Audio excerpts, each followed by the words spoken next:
আজকে আমাদের শপিং টাকা দিই কিনলে এগুলো। এটা হচ্ছে মনিবার।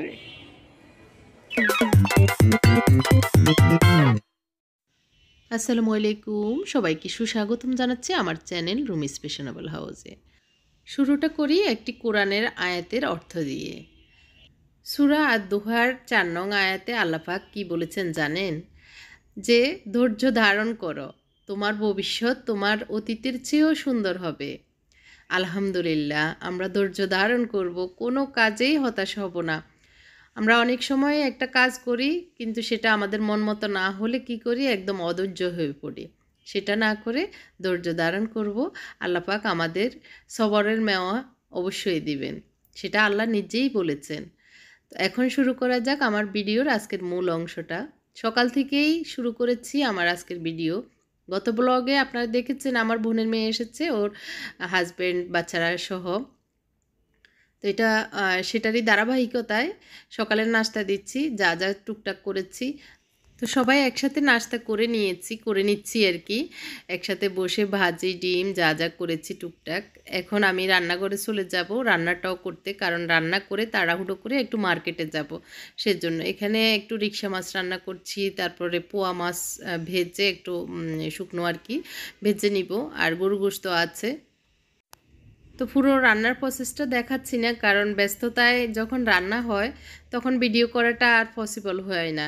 তো যেহেতু ভাগ্নিকে নিয়ে, আমার বোনের মেয়েকে নিয়ে একটু মার্কেটে বের হব, জামাই বাচ্চাদেরকে মানে নাতি নাতনিকে রাখবে, তো সেটা প্ল্যান করে রান্নাটা তাড়াহুড়ো করে করছি। এর ভিতরে আমার নাতিন ছোট মনির জন্য একটা ঘর বানিয়ে এনে দেখাচ্ছে, তো সেটা দেখছি। আর ওকে বললাম এই ঘরে আমি আর তুমিই থাকবো। তো এগুলো নিয়ে একটু সুন্দর মুহূর্ত কাটলো এই আর কি।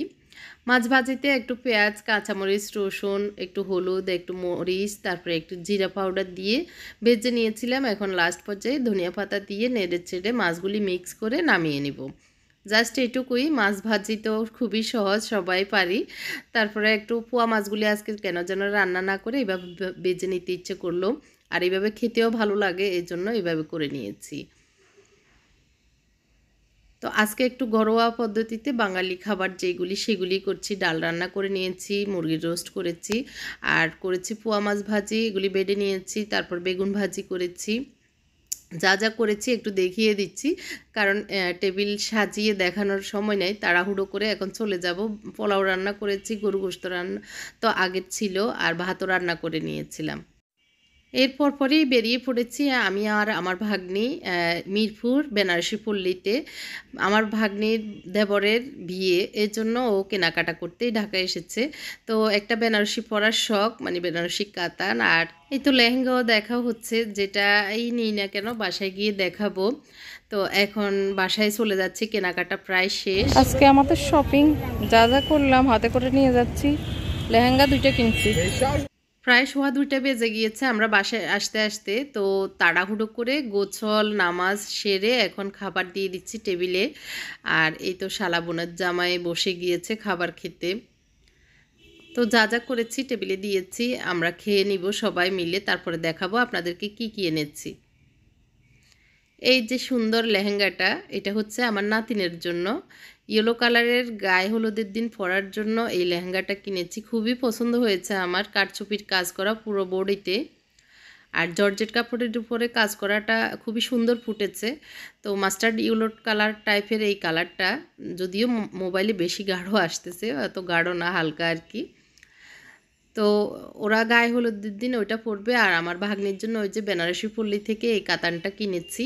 খুবই মানে একদম অরিজিনাল যে কাতান, সেটাই খুবই ভারী, অনেক ওজন এই কাপড়টা। আমার কাছে এই কালারটা এত সুন্দর লেগেছে, এই কাতানটাও খুবই পছন্দ হয়েছে। তো যা যা কিনেছি কসমেটিক সহ, ওর মতো করে ভাগ্নি আর কি যা যা পরবে থিম অনুযায়ী সেটাই নিয়েছে। গায়ে হলুদের জন্য কিছু শাড়ি, চুড়ি, তারপরে জুতা, এগুলি ম্যাচ করে করে নিয়েছে। আর হচ্ছে বিয়ের দিন, যেদিন মেন অনুষ্ঠান, সেদিন এই লেহেঙ্গা পরবে। মা মেয়ে ওরা দুইজন লেমন কালার পরবে, একটু লাইট ডিপ হবে এটা আর কি। আর ওর ননদের জন্য একটা নিয়েছে লেহেঙ্গা, ওই যে প্যাকেটে যেটা, সেটা আর কি। আর ওর জন্য এটা নিয়েছে। ওদের কালার থিম এরকমই মনে হয় ওরা করেছে এলো আর কি। আর ওই যে ছোট নাতির জন্য শ্যুট নিয়েছে, ওর আব্বুও এই ব্লু কালারের পরবে, আর বাপ ছেলে যেন ব্লু হয় এই জন্য ওরা ওইভাবেই কিনেছে আর কি। তো সব কেনাকাটা করে বাসায় এসে এখন এগুলি আবার খুলে দেখা, এটার আনন্দও অন্যরকম। তো এই যে আমার নাতিনিও ভিডিও করছে, ওর জামা কাপড়গুলো আমি যখন মেলে এভাবে ভিডিও করছি, ও ওইভাবেই করছে। তো লেহেঙ্গা দুইটাই কিনেছি, একটা আমার ভাগ্নির মানে লামিয়ার ননদের জন্য আর একটা ওর জন্য। আর আমার নাতিনের জন্য তো হলুদ কালারের গায়ে হলুদের দিন পরবে, বিয়ের দিনও লেহেঙ্গাই পরবে নাতিনে। তো সেটা লেমন কালারে ওদের কেনা হয়ে গেছে আগেই পেনি থেকে। এখন এই শাড়িটা একটু ভালো করে দেখে যাচ্ছি, কারণ মোবাইলে কেন যেন বেশি গাঢ় কালার আসতেছে, কিন্তু হালকা যে কাঁচা হলুদ কালার টাইপের আর কি। এই যে এখন যে কালারটা আসছে এই টাইপের কালার, এই যে এখন তো এরকম একটা কালার। এটা হচ্ছে মনিবার, এটা হচ্ছে মনিবার আম্মুর গায়ে হলুদের কাপড়, এটা মনিবার গায়ে হলুদের কাপড়, ওটা হচ্ছে মনিবার ভাইয়ের বিয়ের দিনের পোশাক, আর হচ্ছে ওইটা ওর ফুপ্পির, ওইটা মনিবার আম্মুর। কয়জনের? 4 জনের কাপড় এখানে। তো আমার ভাগ্নিরা গতকালকে এসেছিল এই 10টা-11টার দিকে আর কি সকাল। এখন আজকে এই যে মাগরিবের পরে এখন ওরা চলে যাচ্ছে ওর ননাসের বাসায়, যাত্রাবাড়িতে ওর ননাস থাকে, তো ওখানে চলে যাচ্ছে। আগামী দিন সকালে আবার চলে যাবে, কারণ নাতির মানে 2-3 দিন পরেই মুসলমানি করানোর ডেট আছে ডাক্তারের, সেজন্য তাড়াহুড়ো করে এসে তাড়াহুড়ো করে চলে গিয়েছে অলরেডি। এখন হচ্ছে সকালবেলা, কি সুন্দর রোদ উঠে এখন, সকালের মিষ্টি মিষ্টি রোদ, আসলে দেখতে ভালোই লাগে। আর শুরু হয়ে যায় দিনের আলো যখন শুরু হয়, তখন মানুষের আনাগোনা, হাঁটা চলা, সবার ব্যস্ততম একটা দিন। সেই দিনে কত মানুষ কত কাজ করে।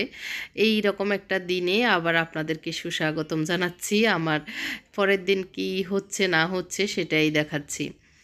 এটা হচ্ছে ওই যে গতকালকে আমার ভাগ্নিরা যা যা ফল এনেছে, তো ওগুলি ওই প্যাকেটেই ছিল, ওদেরকে নিয়ে ব্যস্ততায় দিন কেটেছে, যার কারণে এগুলি গুছাতে পারিনি।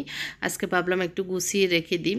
আর ফল শীতের দিনে আমি ফ্রিজে রাখি না, বাইরে রেখে দিই। ফ্রিজে রাখলে আর খেতেও ইচ্ছে করে না, ঠান্ডা হয়ে যায়। আর নর্মালি বাইরে থাকলে তো ঠান্ডার কারণে এমনিতেই ভালো থাকে, সে কারণে আর ওই চিন্তা করে ফ্রিজে এমনি রাখি না। ওরা যা যা এনেছে আমি একটু বড় ঝুড়িটাতেই রেখে দিচ্ছি। আর এখানে অল্প একটু আঙ্গুর খাওয়া হয়ে গেছে অলরেডি, অনেক এনেছিল। তো ভাবলাম যে একটা ছোট বাটিতে রেখে দিই। বাটি খুঁজতেছি কিন্তু কোনো বাটিই পাচ্ছি না, কোনটাতে রাখবো মানে বুঝতেছি না। তো ভাবলাম যে ড্রয়ার দেখি কি আছে। তো এখন এই স্টিলের বাটিটা নিয়ে নিই, এটাতে মনে হয় হয়ে যাবে। তো এগুলি আলাদা রেখে দিই, এগুলি খাওয়া হয়ে যাবে। ফ্রিজে রাখলে আবার এগুলি দেখাও হবে না, খাওয়াও হবে না। সামনে থাকলে বাচ্চারা, আমার ছেলেরা খায়। আমার মুত্তাকি বেশি একটা ফল খেতে চায় না, ছোটো পাখিটা একটু খায়।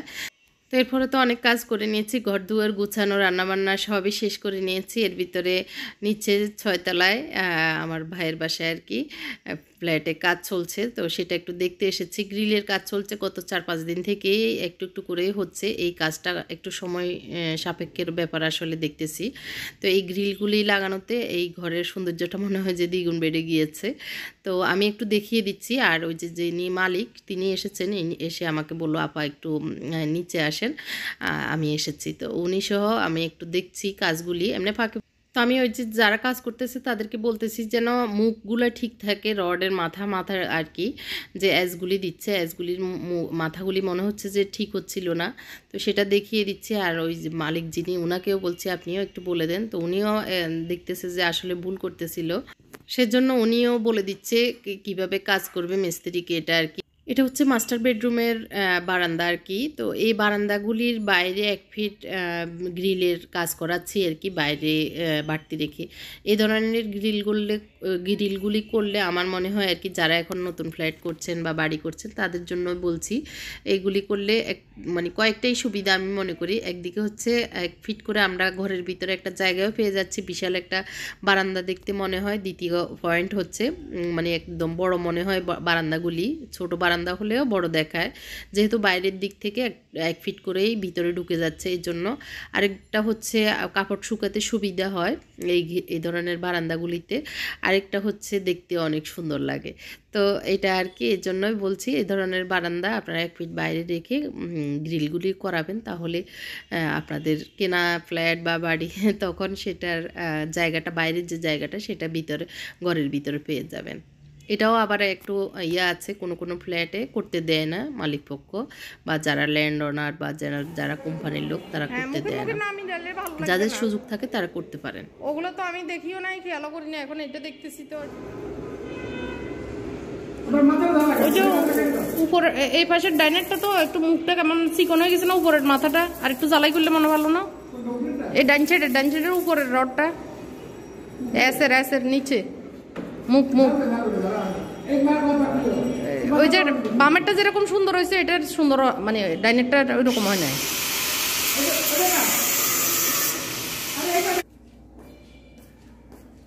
তো ফ্ল্যাটের কাজ তো চলমান চলতেছে, এক এক দিন এক এক কাজ। যাই হোক, এখন বাসায় একটু সুন্দর করে নাস্তা তৈরি করছি, সেটাই আপনাদের সাথে শেয়ার করছি। তো এই দিক দিয়ে মুত্তাকি এই চেয়ারটা নিয়ে দিচ্ছে আমার শাশুড়িকে নামাজ পড়ার জন্য, কারণ গত 2 দিন ওই রুমে আমার ভাগ্নিরা ছিল, আমার শাশুড়ি ছিল মুনতাসিরের রুমে। তো এখন আজকে থেকে আবার ওনার রুমে উনি চলে যাচ্ছেন, এই জন্য নামাজ পড়ার জন্য চেয়ারটাও নিয়ে দিচ্ছে মুত্তাকি। আর এদিক দিয়ে আমি মাগরিবের নামাজের আগ দিয়ে একটু ডাল ভিজিয়েছিলাম, একটু ছোলা সিদ্ধ আছে আর কি ফ্রিজে, ভাবলাম যে একটু ছোলা ভাজি তারপরে একটু পেঁয়াজও করি। আর বিকেলে এই যে ছাদ থেকে এই শাকগুলি নিয়ে এসেছি, কারণ বুড়ো হয়ে যাচ্ছে কুমড়ার শাক, এই জন্য। আর অনেকগুলো দোয়া ফাটলা জমেছে। তো এই তো এইভাবেই সন্ধ্যার সময় কাজটা করছি আর কি। তো আমি হ্যান্ড ব্লেন্ডার দিয়ে এই ডালগুলি একটু ব্লেন্ড করে নিব, কিন্তু ডালটা বেশি একটা ভিজে নাই, তো এই জন্য একটু পানি বেশি করে নিয়েছি ডালে, বেশি করে মানে একটু মাখা মাখা পানি নিয়েছি আর কি, যাতে করে এগুলি ব্লেন্ড করার পরেও যতক্ষণ আমি ভাজতে থাকবো ততক্ষণে এগুলি আবার ফুলে উঠবে। এর জন্য এই যে অল্প সময়, মানে 2 মিনিট লাগে না, আমার এই হ্যান্ড ব্লেন্ডার দিয়ে এই ডালগুলি ব্লেন্ড হয়ে গেছে। আর ছোট্ট একটা কাপে আমি এইগুলি ব্লেন্ড করে নিতে পেরেছি। সন্ধ্যার পরে আমার শাশুড়িকে একটু খাবার দিয়ে দিয়েছি, আম্মাকে রুটি ভাজি ডিম এগুলি আর কি। তো পানি দিতে বললো যে পানি দিয়ে যাও, তো ওই জন্য পানি দিতে চলে এসেছি, পানি দিয়ে দিচ্ছি। হ্যান্ড ব্লেন্ডার আমার কাছে এখন অ্যাভেলেবেল আছে, একটা হচ্ছে জগ ছাড়া আছে আর একটা হচ্ছে জগ সহটার জগ ছাড়াটার 100 টাকার ব্যবধানে আপনারা চালিয়ে নিতে পারেন। এটা অনেক উপকারী একটি জিনিস আর কি। তো এখানে পেঁয়াজ, কাঁচামরিচ, তারপরে একটু ধনিয়া পাতা, যা যা আসলে পেঁয়াজ ওতে লাগে সব দিয়ে দিচ্ছি, লবণ সহ আর কি। তো আমি একটু কাঁচামরিচগুলি কুচি করে দিচ্ছি, এগুলি এখানে ফাড়া, মানে মাঝখানে ফাড়া ছিল এই জন্য। একটু রসুন দিয়ে দিচ্ছি। তো বিকেলে এখন সন্ধ্যার পরে একটু ঝাল, তারপরে এর ধরনের ভাজা পোড়াগুলি খেতে ভালোই লাগে শীতের সময় আর কি, কিন্তু আমাদের একটু ফ্যাটি লিভারের কারণে এগুলি খাওয়া ঠিক না, তারপর মাঝে মধ্যে খাওয়া হয়। প্রতিদিন তো আর খাওয়া হয় না এটা আর কি। তো আমি একটু ওই যে মনে হচ্ছে যে এই মগটাতে একটু ছোট হয়ে যাচ্ছে, মাখাতে পারবো না, এর জন্য নিয়ে নিয়েছি বড় একটা বাটিতে। দিয়ে দিচ্ছি একটু গুঁড়ো মরিচ, আর দিয়ে দিব একটু জিরা ধনিয়া পাউডার। তেল বসিয়ে দিয়েছি, তেলটা গরম হতে হতে আমি এগুলি একটু মেখে নিই। তো এখন একটু জিরা ধনিয়া পাউডারটা নিয়ে নিচ্ছি। আমার এই কোটাগুলোতে একটাতে থাকে জিরা পাউডার, একটাতে ধনিয়া পাউডার থাকে, তো ওখান থেকে আধা চামচ করে একটু একটু দিয়ে দিচ্ছি আর কি।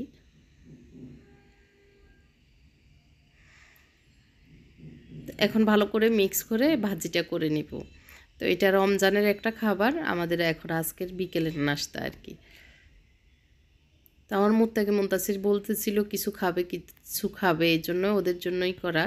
তো ওর আব্বু নাই, ওর আব্বুর জন্য একটা ভাবতেছি মাখানি রেখে দিব, তাহলে গরম গরম ভেজে দিলে উনি খেতে মানে ভালো পাবেন আর কি। তো এই জন্য ওনার জন্য একটু রেখে দিব এটা আর কি। আর এখন যতটুকু খাওয়া আমাদের দরকার, সবার যতটুকু হবে অতটুকু ভেজে নিচ্ছি। আমার শাশুড়ি আম্মা আমার পাশ দিয়ে হাঁটাহাঁটি করছে। তো আমি বলতেছি পেঁয়াজও খেতে পারবেন? বলে দাঁতে তো হয় না, একটু নরম হলে খেতে পারবো হয়তো, মনে হচ্ছে মানে খেতে পারবে না এরকম আর কি। তারপরও দেখবে বলতেছে। তো আমি বললাম ঠিক আছে, আমি একটা নরম করে ভেজে নিব, বেশি ভাজবো না আর কি। আমার সুন্দর ছেলেটার চেহারা এত কালো হয়ে যায় যখন আমি ক্যামেরা ধরি, ওরা লজ্জা পায় এটা আর কি। তো এই তো পেঁয়াজগুলি এক ধাপ হয়ে গিয়েছে। তো আরেকটু দিয়ে দিই আর অল্প একটু রেখে দিব ওনার জন্য।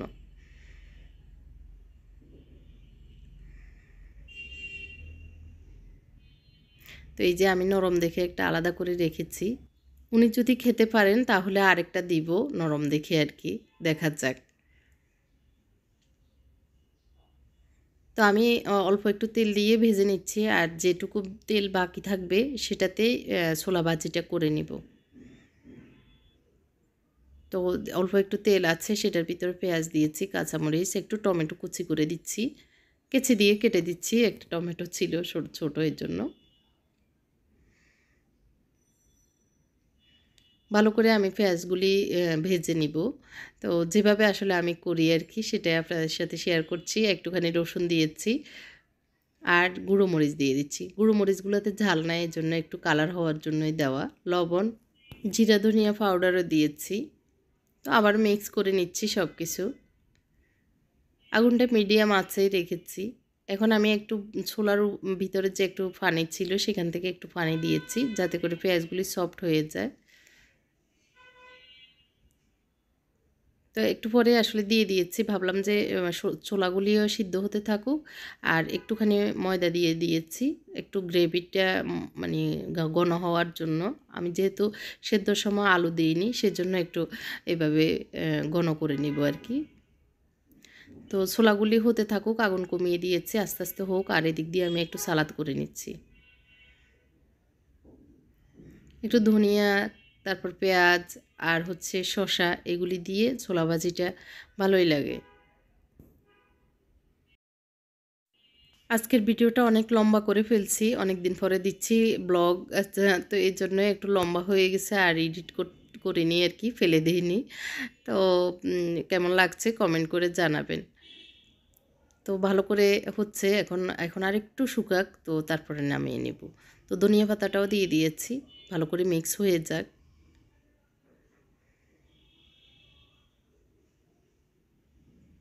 তো এখন আমি একটু আগুনটা বাড়িয়ে শুকিয়ে নিয়েছি, যেটুকু আছে এটুকু একটু মাখা মাখা থাকলে ভালো লাগবে, এর জন্য নামিয়ে নিয়েছি।